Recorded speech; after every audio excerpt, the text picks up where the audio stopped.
Banglaso tay bangso iman manere ahing nong telani nang tamu sonjere uruban huding nushiba sakam imitsida uhali ay senaw bitahali nangi nushina tauna tanjajana matanjana may tapi oirini ay senaw bitahali nangi nushina tauna kamoy masupin jagini nushimo na ayuba.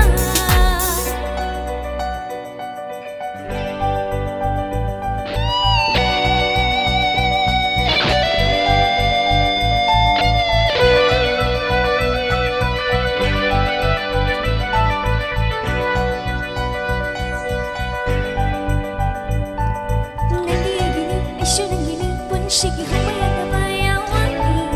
kamoy ni se nagsilang bida kutsam na napantong yaw na bajetsi nandi ay gini isyong gini shiki humaya na bayawani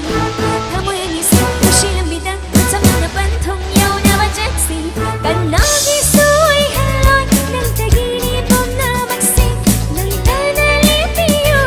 ninadyan gini mga ng tabo ay gini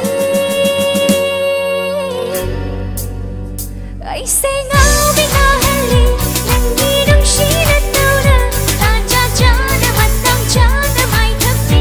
oirini ay sengaw binahali nangi nushina tauna kamoy masupin jagini nushimo na ayuba.